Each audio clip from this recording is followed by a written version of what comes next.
বাংলাদেশে চারদিক থেকে ভারতীয় চাপ অব্যাহত। সীমান্তগুলি উত্তপ্ত হয়ে উঠছে, পুশিন চলছে এবং কয়েকটি সীমান্তে ভারী অস্ত্র মোতায়েন করছে ভারত।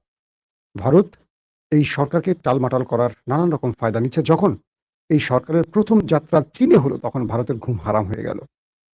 কার্যত বাংলাদেশের সরকারি দল বিএনপি, বিরোধী দল জামাত। এতদিন আমরা মনে করেছিলাম দুটো দলের মধ্যে বোধহয় অনেক বড় বিরোধ লেগে গেছে।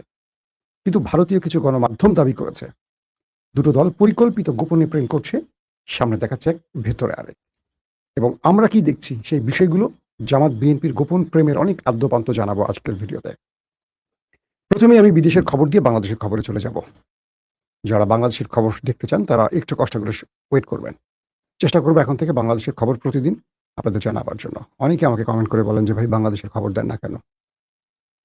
মাসুম ভাই, আপনার ভিডিও প্রত্যেক দিনই দেখি, ধন্যবাদ ভাই।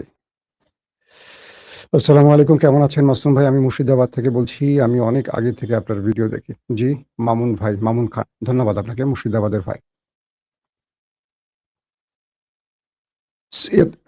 ইসরায়েল হেরে গেল ইরানে, কারণ আমেরিকা ইরানের সাথে চুক্তি করলো।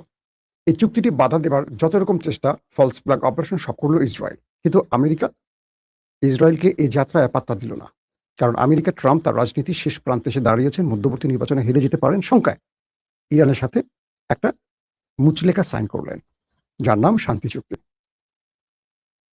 তারপর তাদের চোখ পড়ল লেবাননে। লেবানন দখল করলেন, প্রচুর 3 থেকে 3,500 মানুষকে মারলেন নেতানিয়াহু। ইরান পাল্টা অ্যাটাক করে ইসরায়েলকে আবার লন্ডভন্ড করলো এবং চুক্তি ভেঙে দিয়ে অ্যাটাক করলো মার্কিন ঘাঁটিতে ইরান। আমেরিকা বলল, আমার কি ভুল? হ্যাঁ, তোমার ভুল, তোমার ছোট ভাইকে শাস্তা করো, থামাও। যদি লেবাননে হামলা হয় এবং লেবানন থেকে সেনা প্রত্যাহার না হয়, আমি ইসরায়েলকে টার্গেট করব। নেতানিয়াহুর উপর ট্রাম্পের চাপ আসলো। এখন ধীরে ধীরে লেবানন থেকে সেনা সরাতে শুরু করেছে ইসরায়েল। পাশাপাশি লেবাননে অ্যাটাক করছে ইসরায়েল, আবার হিজবুল্লাহ অ্যাটাক করছে, কিন্তু বড় পরিসরে নয়, ছোট পরিসরে। বাট যেসব অঞ্চল দখল করেছিল আস্তে আস্তে ছাড়তে চেষ্টা করছে বা ছাড়তে শুরু করেছে ইরানের চাপের কারণে, ট্রাম্পের নির্দেশক্রমে। এখন নেতানিয়াহু আসলে কি করবে? তিনি থেমে থেমে গাজাতে অ্যাটাক করছেন। প্রতিদিনই গাজাতে কম বেশি মানুষ মারা যাচ্ছে। তার যুদ্ধ শেষ হয়ে গেলে তাকে চলে যেতে হবে জেলখানায়, কারণ তার দুর্নীতির মামলা চলছে আদালতে। তাহলে নতুন ফ্রন্টে আরেকটা যুদ্ধ। অক্টোবর নির্বাচন, অক্টোবরে নির্বাচন হলো ইসরায়েলের। এই সময়ের মধ্যে তার জনপ্রিয়তা ফেরত আনতে গেলে তাকে এমন কিছু করতে হবে যেটা নরেন্দ্র মোদী করে। দেখবেন ভারত প্রতিটি নির্বাচনের আগে পাকিস্তানের সাথে একটা উত্তেজনা তৈরি করবে।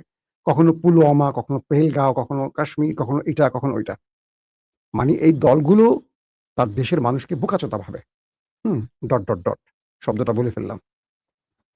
প্রতিবার খেয়াল করবেন, মিথ্যা বলছি কিনা, যখনই নির্বাচন আসবে নরেন্দ্র মোদী পাকিস্তানের সাথে একটা উত্তেজনা তৈরি করবে। কিভাবে? নিজেই তার গোয়েন্দা বাহিনী দিয়ে ভারতে একটা অ্যাটাক করবে, করে বলবে এটা পাকিস্তান করছে। তারপর উত্তপ্ত পরিস্থিতি, দুই সীমান্তের মধ্যে টুকটাক হবে, কিছু স্ট্রাইকের ঘটনা ঘটবে, ওইটা দিয়ে নির্বাচনী বৈতরণী পার হয়ে যাবে নরেন্দ্র মোদী। ব্যাস। এটা আমি বলছি না, এটা কে বলছে? এটা রাহুল গান্ধী বলছে। বলছে নির্বাচনের আগেই কেন পাকিস্তানের সাথে ভারতের এই পরিস্থিতি তৈরি হয়, নরেন্দ্র মোদীর কাছে জানতে চায়। সেখান থেকে আমি বললাম, এখন তিনি দেখলেন যে লেবাননে বেশি কিছু করতে পারবেন না, কারণ ট্রাম্প চোখ বড় করে তাকিয়ে আছে নেতানিয়াহুর দিকে। তাই তার দৃষ্টি পড়লো এবার সিরিয়াতে। সিরিয়াতে সীমান্ত অঞ্চল দিয়ে কয়েকটি শহরে ঢুকে পড়ছে ইসরায়েলি সেনা। আবার সিরিয়ার জনগণ পাথর দিয়ে রাস্তা ব্যারিকেড তৈরি করে তাদের বাধা দিচ্ছে। তাদের উপর ফাঁকা গুলি করা হচ্ছে, 2-1 মারাও গেছে, শোনা গেছে। এবং সিরিয়া সেই বিপ্লবী জনতা পাথর নিয়ে তাদের বাধা হয়ে দাঁড়িয়েছে। ইতিমধ্যে সিরিয়ার অন্তর্বর্তীকালীন সরকারের প্রধান আহমেদ আল সারার জোলানি, তিনি বলছে ইসরায়েলের উদ্দেশ্যে এবং আন্তর্জাতিক বিশ্বের কাছে যে আমরা আপনাদেরকে বলছি ইসরায়েলকে থামান। আমরা একটা লম্বা যুদ্ধ শেষ করে সিরিয়াকে শান্তির দিকে নিচ্ছি, কিন্তু প্রতিবেশী একটি দেশ মানে ইসরায়েল নতুন করে এখানে উত্তপ্ত করতে চাইছে।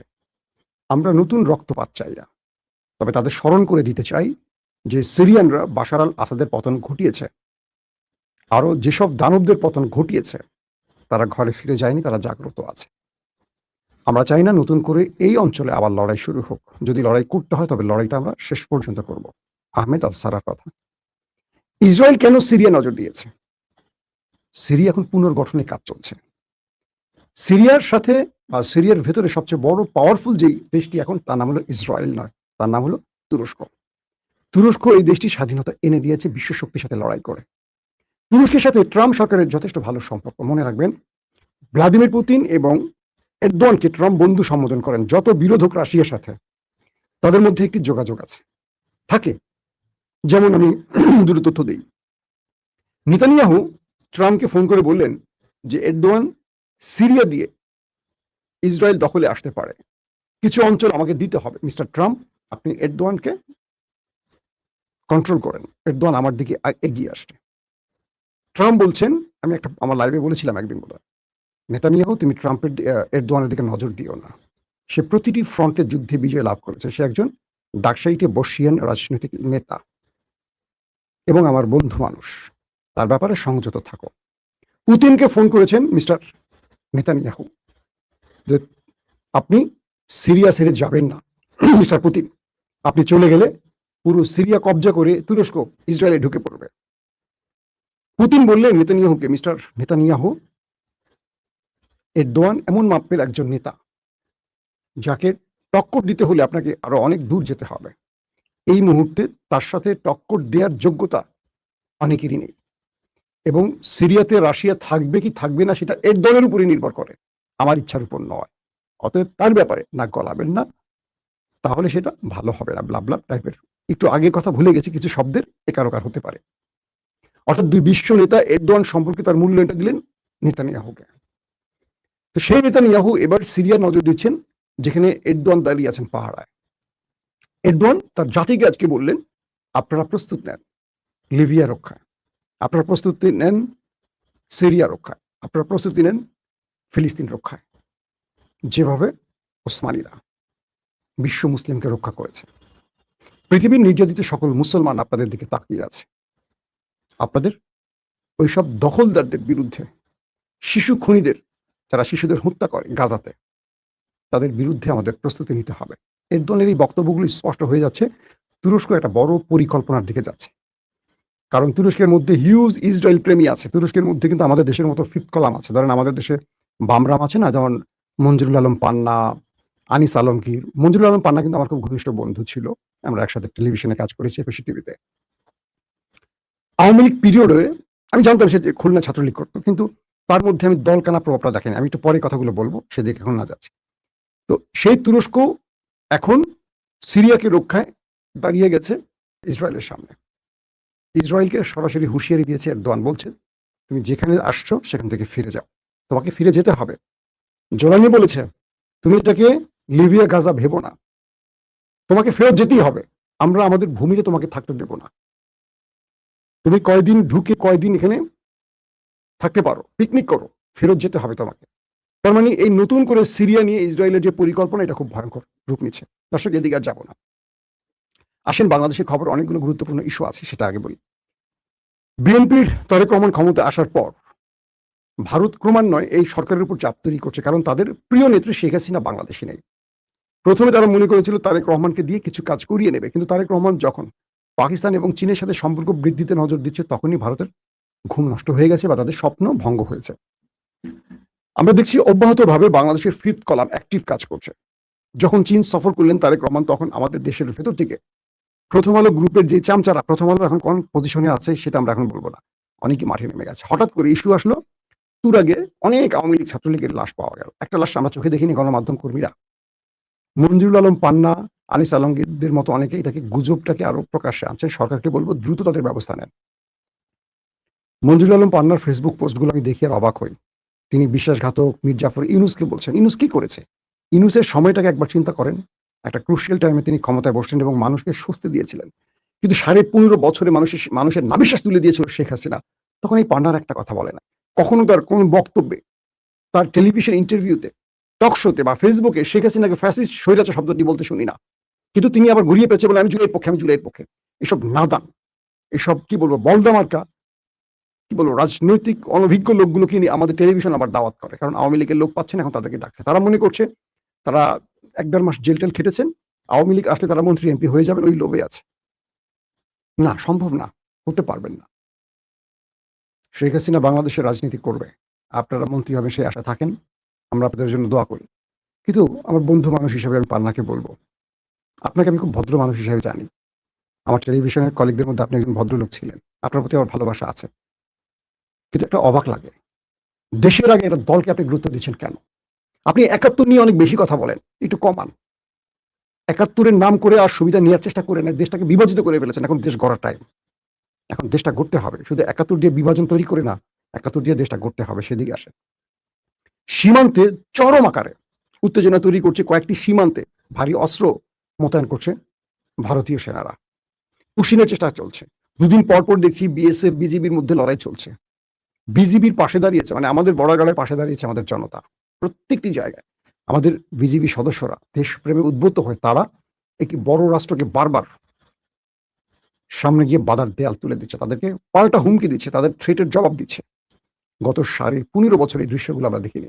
সিলেট, দিনাজপুর, বিভিন্ন জায়গায়, রংপুর নিয়ে চলছে ভয়াবহ এক পরিকল্পনা। গাইবান্ধাতে সবচেয়ে বড় মন্দির, কি বলে, মূর্তি তৈরি করে তাদের একটা বড় প্ল্যান তৈরি করতে চায় তারা। বাংলাদেশের মধ্যে যেখানে ভারতে এত বড় মন্দির নেই, কি বলে, মূর্তি নেই, ওপেন কেন একটা দেশে ওপেন মন্দির মূর্তি থাকবে কেন? আমাদের বাংলাদেশে কোন জেলায়, কোন থানায়, কোন গ্রামে হিন্দুদের মন্দির নেই? সব জায়গায় আছে। কিন্তু হঠাৎ করে এত বড় একটা মন্দির মূর্তি বানাতে হবে কেন? এগুলো পরিকল্পনার অংশ। কেন শেখ হাসিনা 15.5 বছরে বানান নাই কেন? শেখ হাসিনা তো আপনাদেরই দলের লোক, আপনাদেরই ধর্মের লোক, তাই না? শেখ হাসিনা তো ভারতীয় ধর্মের লোক, তারা মূল্যে বানানে হঠাৎ করে তারেক রহমানের সরকারের সময় বানাচ্ছেন কেন? এটা কিসের ইঙ্গিত আপনারা দিতে চান?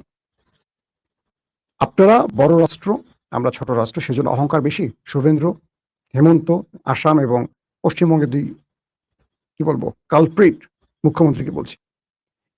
রাশিয়ার মতো দেশ ইউক্রেনে বিজয় পায়নি এখনো। হাজার হাজার সেনা হারিয়েছে রাশিয়া। পারমাণবিক কেন্দ্র আক্রান্ত হয়েছে, নিউক্লিয়ার প্রজেক্ট ধ্বংস হয়েছে, অনেক কিছু রাশিয়া হারিয়েছে, বলে নাই লজ্জায়।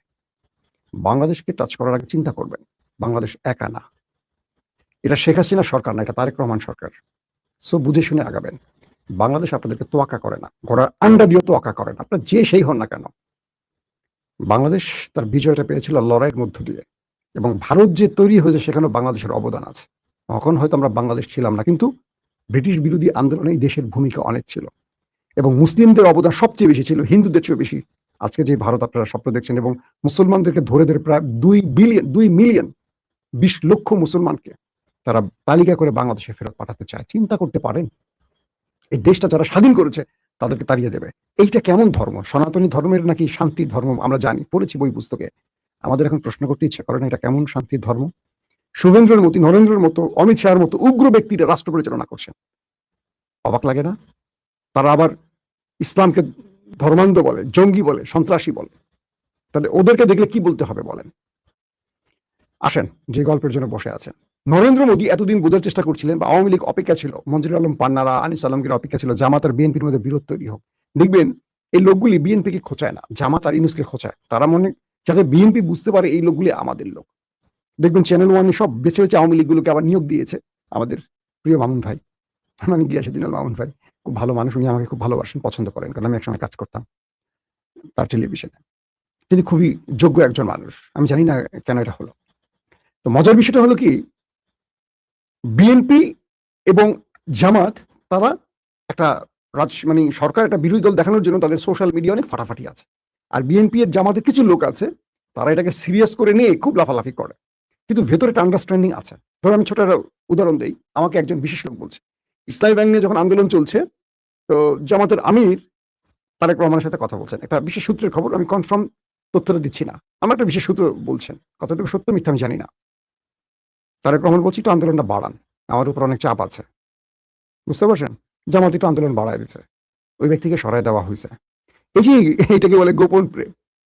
পার্লামেন্টে ডক্টর শফিক কি বললেন তারেক রহমানের চীন সফর পরে? তিনি বললেন যে আমরা বিরোধীদের স্বার্থে বিরোধিতা করতে চাই না, আমরা চাই সংসদে ওই কথাগুলো বলতে যেটা আপনি আর আমরা একটা দেশকে এগিয়ে নেওয়ার জন্য ভূমিকা রাখতে পারি। সংসদে 350 সদস্য, দেশটাকে নিয়ে আমরা বহুদূর যেতে পারি, সে স্বপ্নে যদি আমরা এক হতে পারি, আমরা আপনি বিদেশ থেকে যে সিদ্ধান্তগুলো নেবেন জাতির কাছে প্রকাশ করবেন, আমরা আপনাকে সমর্থন জানাবো। ডক্টর শফিক কি বললেন? তারেক রহমানের প্রশংসা করলেন, চীন সফরে যে অর্জনগুলো প্রত্যেকটি প্রশংসা করলেন ধরে ধরে। বাংলাদেশের ইতিহাসে এই প্রথম আমরা দেখলাম সরকারি দলকে বিরোধী দল প্রশংসা করছে। ভাই, ভারতের আর কি বলে ইন্ডিয়ার আর আমাদের আওয়ামী লীগের পেছন থেকে এখন গরম বাতাস ছোটা শুরু করছে। আয় হ্যাঁ, এগুলো কি দেখতেছি? পার্লামেন্টে দেখবে তারা কথা বলে, একজন আরেকজনকে কি সম্মান দিয়ে কথা বলে, হাসি উজ্জ্বল, মাঝে মাঝে একটু বিতর্ক তৈরি করে। আবার দেখেন আমাদের দুজন স্পিকার চমৎকার নিরপেক্ষ থেকে সেই খেলাটাকে কন্ট্রোল করছে। এগুলো দেখে হাসিনা আর ঘুমাতে পারছে না, পান্না ঘুমাতে পারছে না, আমার প্রিয় পান্না, আমার বন্ধু পান্না, আনিস আলমগীর, তিনি একসময় আমার আজকের কাগজের কলিগ, বড় ভাই, ঘুমাতে পারছে না। এরা ঘুমাতে না পারলে হাসিনা কি করে ঘুমাবে? আসলে বিষয়টা কি হচ্ছে? বিষয়টা হলো জামাত বিএনপিকে পুরোপুরি সহযোগিতা করবে। আমি আপনাদের আগে বলছি, জামাত হলো বিএনপি একটা ভ্যানগার্ড। জামাত তৈরিতে বা জামাতকে আজকের এই অবস্থানে আসার পেছনে বেগম জিয়া এবং জিয়াউর রহমানের অবদান সবচেয়ে বেশি। আবারও কোনোদিন বাংলাদেশে কোনো অশনি সংকেত আসলে, কোনো দানব ক্ষমতায় বসে গেলে জামাত বিএনপি এক টেবিলে আসবে। এদের মধ্যে একটা কাহিনী আছে ভিতরে, মনে রাখবেন, এরা দুই ভাই ভাই। হ্যাঁ, একটা ভাই ধরেন বিএনপি বড় ভাই, জামাত হলো ছোট ভাই। আপনারা সোশ্যাল মিডিয়া যত আওয়াজ দেখেন, এগুলো হলো রাজনৈতিক খেলা। ভেতরে এরা এক টেবিলে। পার্লামেন্ট শুধু নয়, ভারত ইস্যুতে তারেক রহমানের প্রত্যেকটা সিদ্ধান্তকে জামাত অ্যাপ্রিসিয়েট করছে, ধন্যবাদ দিচ্ছে। চীন সফর, পাকিস্তান, মালয়েশিয়া সফর এবং পাকিস্তানের সাথে যেই আলাপ চলছে, আজকেও তারেক রহমানের নিরাপত্তা অ্যাডভাইজার পাকিস্তানের অ্যাম্বাসেডরের সাথে বৈঠক করেছেন। অনেকগুলো খেলা চলছে। যখন বাংলাদেশ ইস্যুতে ভারত চাপ তৈরি করছে, তখন বাংলাদেশ চীন পাকিস্তানের সাথে সম্পর্ক বৃদ্ধি করছে এবং এই কাজে ডক্টর শফিক তারেক রহমানকে যথেষ্ট সহযোগিতা করছেন, সাহস দিচ্ছেন যে আমরা একসাথে আছি। আওয়ামী লীগ এবং ভারতের টার্গেট ছিল যে দুটো দলকে বিরোধ তৈরি করে আমরা ঢুকে পড়বো, কিন্তু যতই আপনারা দেখছেন বাইরে আলোচনায় বিরোধ, এটা সেটা হাবিজাবি, কিন্তু ভিতরে তারা এক। তাদের লক্ষ্য একটা জায়গায়। তারেক রহমান যতদিন আছেন আওয়ামী লীগকে দেশে রাজনীতি করতে দেবেন। হ্যাঁ, ছিটে ফুট আওয়ামী লীগ থাকবে, এটা একটা বিউটি, রাজনীতির মজা। হাসিনা এই দেশে ঢুকতে পারবেন না। হাসিনার বিচার হবে, প্রত্যেকটা খুনির বিচার হবে। লিখে রাখেন, যারা জুলাইতে অজস্র মানুষের বুক খালি, মায়ের বুক খালি করেছে, যারা গুম খুনের নামে মানুষ হত্যা করেছে। আমরা অনেক কিছু দেখছি, তারেক রহমানকে গালাগাল দিচ্ছি, অনেক কিছুর হিসেব আছে ভাই, সময় লাগে। একটা সরকার বসছে, পুরো আওয়ামী লীগ সেট আপের মধ্যে এখনো বিএনপি আছে। আবার বিএনপি সেই মানের যোগগুলো খুঁজে পাচ্ছেন না, অথবা বিএনপির তারেক রহমান ছাড়া বাকি যারা আছে এরা তো বিক্রি হওয়া, অনেকে বিক্রি হওয়া। বিএনপির তেগি নেতাদের মূল্যায়ন করছে না, কিন্তু আওয়ামী লীগ টাকা দিয়ে গুরুত্বপূর্ণ পদ পেয়ে যাচ্ছে, থানা পেয়ে যাচ্ছে, বড় বড় জায়গায় পুলিশ দায়িত্ব বসে যাচ্ছে, মানে কি বলবো, আমাদের আমলা বসে যাচ্ছে টাকা দিয়ে। কিন্তু বিএনপির তেগি নেতারা দূরে দূরে আছে। আমাকে অনেক সচিব ফোন দিয়ে বলে, ভাই এত বছর আমরা সাফার করলাম, বিএনপি ক্ষমতা আসলো, খুঁজে খুঁজে আওয়ামী লীগ লোক কিন্তু ভালো জায়গায় বসে যাচ্ছে। কারণ হাসিনার আমলে অডেল টাকা কামাই করছে, আর এই টাকাগুলো এখন ভালো জায়গায় দিচ্ছে, ভালো জায়গায় পোস্টিং হচ্ছে। জনাব তারেক রহমান, আপনি এই জায়গায় নজর দেবেন, কারণ এভাবেই গত সময় বিএনপি বড় ফল্ট করছে। আমার এখন একটা কথা মনে আছে, বেগম জি একদম 1-to-1 বৈঠকে আমাকে বলছিলেন গুলশানে, যখন লগি বৈঠা নিয়ে আন্দোলন শুরু হয়, বেগম খালেদা জিয়া, তিনি আইজিপিকে ফোন দিয়েছিলেন, বিডিআর প্রধান শাকিলকে ফোন দিয়েছিলেন। তারা দুজন খালেদা জিয়ার কথা ঠিক মতো শোনে নাই। আমার নিজের কানে এই কথাটা শোনা। খালেদা জিয়া আমাকে বলছিলেন একটা বিশেষ কাজে তিনি আমাকে ডেকেছিলেন, আমাকে ডাকতেন মাঝে মাঝে। তো আমাকে এই সময় আমি তাকে প্রশ্ন করছিলাম, বলছেন যে জামাতের যে লগি বৈঠক দিয়ে হামলা হয় পল্টনে, তখন খালেদা জিয়া তথ্য পেয়ে পুলিশ প্রধান এবং বিডিআর প্রধানকে ফোন দিয়েছিলেন। তারা এসে নীরব ভূমিকা পালন করেছে। আওয়ামী লীগের এই লাশের নৃত্য, সাপের মতো পিটিয়ে মারার দৃশ্য তারা দেখছে, কিছু করতে পারে নাই বা করে নাই। এটার মূল কারণ হলো বিএনপির ভেতরে বিএনপির লোকগুলি টাকার জন্য আওয়ামী লীগকে গুরুত্বপূর্ণ পদে বসায়, আর নিজেদের সাফার মানে নিজেদের লোকগুলোকে বসায় না। এটা বিএনপির সবচেয়ে বড় রোগ। কিন্তু আওয়ামী লীগ এটা করে না। আওয়ামী লীগ খুঁজে খুঁজে 14 গোষ্ঠীর ঠিকানা, লাগলে 48 গোষ্ঠীর ঠিকানা নিয়ে আগে আওয়ামী লীগ কনফার্ম করে সেই পদে লোক সেট করছে। এটা হলো আওয়ামী লীগ। তো এখন নরেন্দ্র মোদী আর শেখ হাসিনা যে স্বপ্নে ছিল যে বিএনপি জামাতের মধ্যে একটা বিরোধ তৈরি করে দিয়ে আওয়ামী লীগকে আবার বাংলাদেশে ইনপুট করবে, এটা হচ্ছে না। ক্রমান্বয়ে তারা দেখছেন যে জামাত আর বিএনপি যতটাই আলোচনায় আসছে, যতটাই আন্দোলন সংগ্রাম করছে, কিন্তু দিন শেষে তাদের মূল জায়গা তারা এক।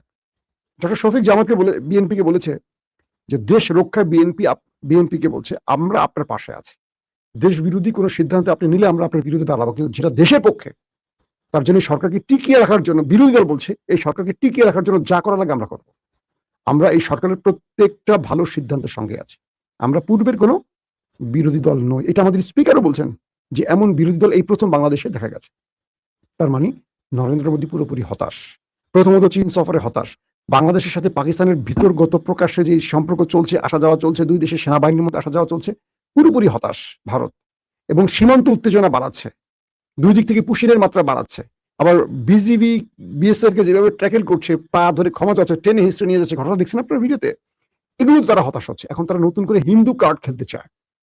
দুটো কথা দিয়ে শেষ করবো। এক, আওয়ামী লীগকে সহজে ছাড় দেওয়া যাবে না, কারণ আওয়ামী লীগ জামাত আর ইউনূসকে গালাগালের নাম দিয়ে বিএনপির প্রিয় হয়ে ঢোকার চেষ্টা করছে। এরা কিন্তু বিএনপিকে ধরবে পরে, এখন বিএনপির বিরুদ্ধে বলে না, কারণ বিএনপির বিরুদ্ধে বলে ধলাই খাবে অথবা জেলে যাবে।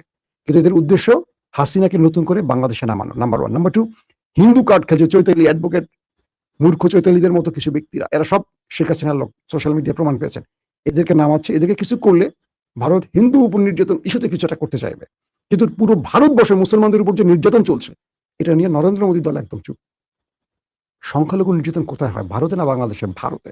কিন্তু তারা বাংলাদেশটাকে বড় ইস্যু তৈরি করার চেষ্টা করছে। সো আমার কথা হলো যে বাংলাদেশের প্রতিটি মানুষ এখন যে কোনো বিষয়ে সিদ্ধান্ত নেবেন বুঝে শুনে। এবং জামাত বিএনপিকে বলবো, ওপার ক্ষেপে আছে, ওপার